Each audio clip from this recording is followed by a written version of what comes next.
So sometimes when I have it going, it makes a really distinct sound when it spins. And a lot of the times if they're like cats or dogs, they hear that sound. They come and running. they'll stick their head out, and sometimes I don't catch it, and sometimes they're gone by the time I get back to the camera. This is Davy's Doghouse. If you're a home seller or soon to be one, we'll throw you a bone. Hey everybody, Dave Foster here, Fontaine Family, the real estate leader. I'm a full-time professional realtor in the state of Maine, and I help my clients sell profitably through the use of video-first marketing.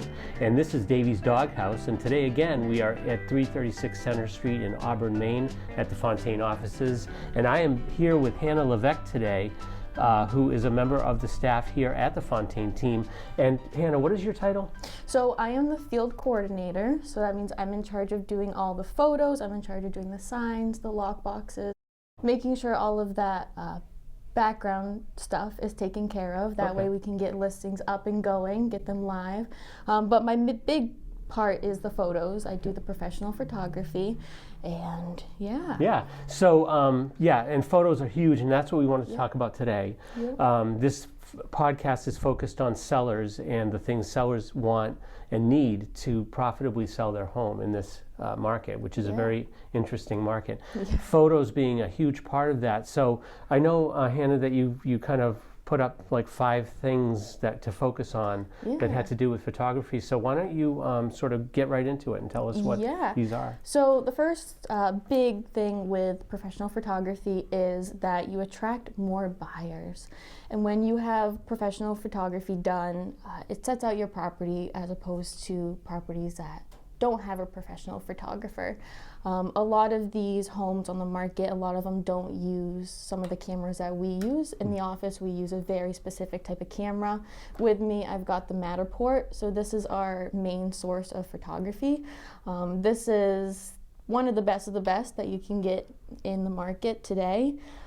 It produces phenomenal photos. So it does more than just produce phenomenal photos, right? Yeah, What does a Matterport do? So it also does our 3D virtual walkthrough. So whenever you see those online tours or the virtual walkthroughs, that is what this does. So where you move your finger, you put your finger on the thing and you move from the kitchen to the living room to the dining room? Okay, and that's a Matterport. Yep, that's what this does. So the way the camera works, it's actually pretty interesting. So it sits on a tripod, and I have an iPad that I wear around my neck, and so it connects to the camera, and then we set it up in spots throughout the house.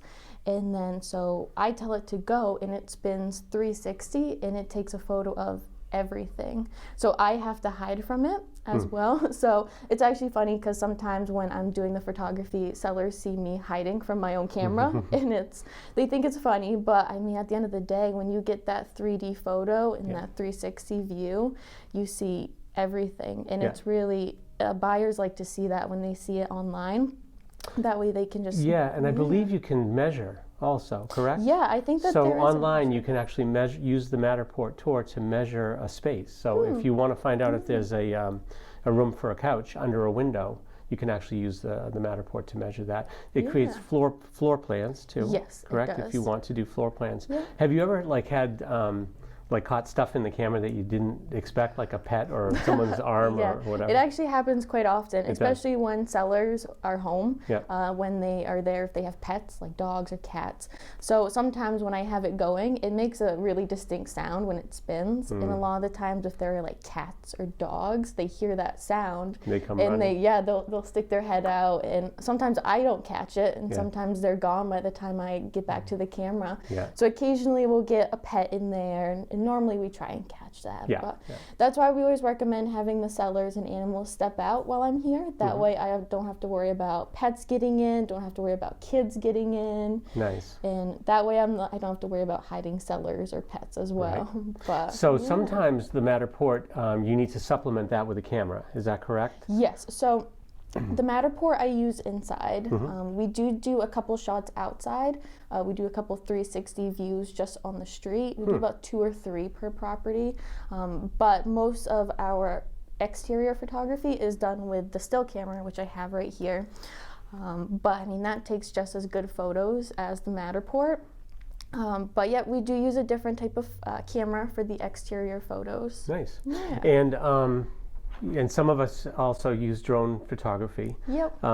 both in photographs and in videos. Yes. So the marketing can be, as much or as little as I guess a client wants. Yeah. But absolutely. I believe our standard is to do Matterport tours for all listings, which is not like many of the or all of the brokers that are out there that do that. Yeah. No. So we're attracting buyers with professional photos, right? Yeah. And then I saw you put in the second one that creating that first impression. That first impression is where do buyers typically see my property first? So today's market is pretty much buyers see everything online. We're in a very digital age of technology, and so your first impression of the home is going to be what they see online. Mm-hmm. So that's a big thing where professional photography is going to benefit you, because when they see your home first on the MLS, they see that first cover photo and they see all the photos right after that. Mm-hmm. And when you present professional, high quality, good photos,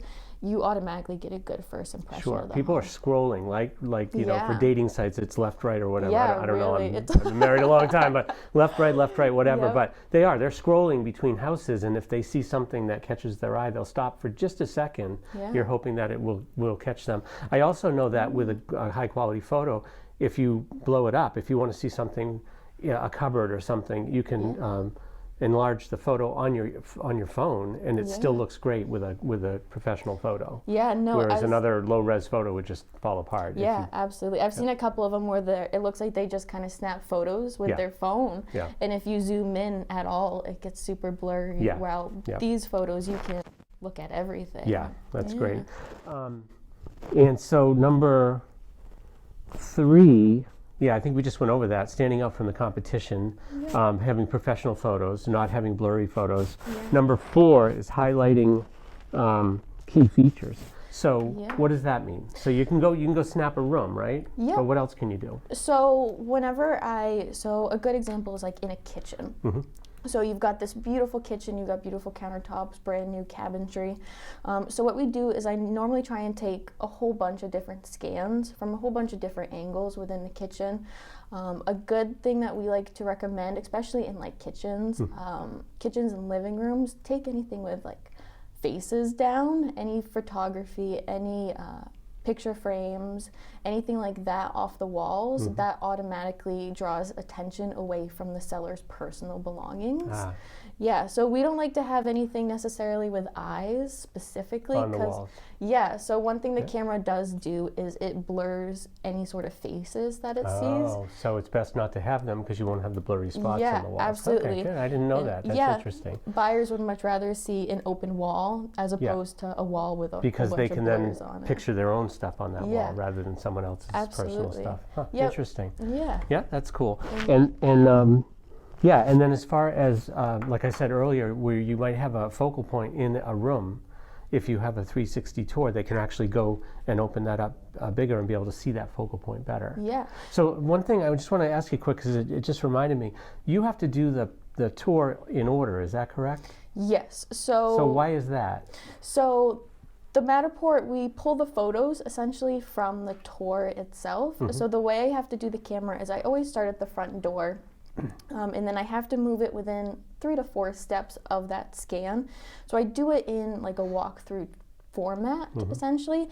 It makes it a lot easier when we get to the editing process at the very end to kind of do that highlight reel, which is what you know as of the virtual tour.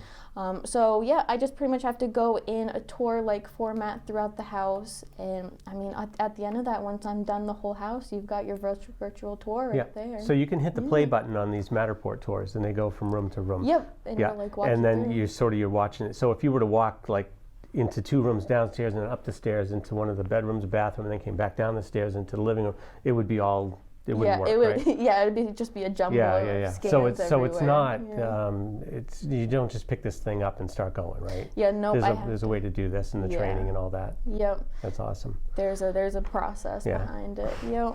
And so the last one is increasing sales price. This, what you put on here was that Redfin did a study and said that homes with professional photos sold for $34,000 to $11,200 more than homes with amateur photos. That's an average, obviously.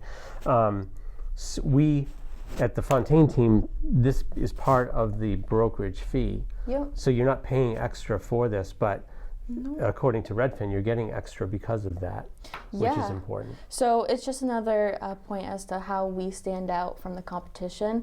One thing that I do know that in our office, we already have a higher percentage from list to sale price. So we're higher than the Maine state average, and a lot of that has to do with the professional photography. Right. Yeah, when you have professional photography, it just makes your home stand out to that much more people and that bigger of a crowd. Yeah, I know personally I've had listings. I remember one in Saco, they were friends of mine, and the woman said she couldn't believe how many photos they were and how great the photos were. And I know someone just said that the other day. I heard someone reading a comment, feedback from a client, and they said the same thing. They just were like blown away by the photos. Yeah. And someone else had another agent say something, right, from a different brokerage about our photos. One of the clients was actually an agent herself, and she was impressed with it. Yeah. That's when you know you're doing. Yeah, that's when you know you're doing it right. Well, good. Well, we really appreciate you here. Obviously, you do a great job. Hannah, by the way, also takes care of my dog when we're out of town. So we love that. Colton loves her. And he's here somewhere. Favorite. I'm not sure. I'm about to go spoil him after Yeah, this. good. That's awesome. Did you have anything else you wanted to say about this, or pretty much we cover what we needed to? Maybe one thing I will add to the highlighting key features, especially in the kitchens, we always recommend have everything off the countertops. We like to see a clear, open countertop. You want the buyers to imagine their stuff there.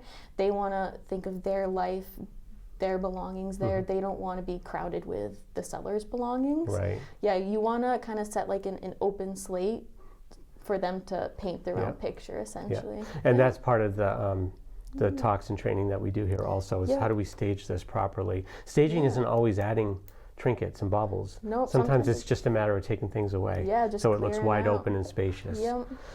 Yeah, great. Well, I really appreciate you chatting with me today, Hannah. Absolutely. I appreciate you having me on. Yeah, and we love what you do for us. I mean, it's just such a blessing to have you working here and knowing that you're going to go out and put the signs up and get great photos and things like that. So from an agent perspective, having somebody to do that work is just amazing. We really appreciate that. So, and so for the rest of you guys, I hope you all enjoyed this. I hope you got something out of it. You can click the like button and the bell if you want to get notified when we have more of these podcasts.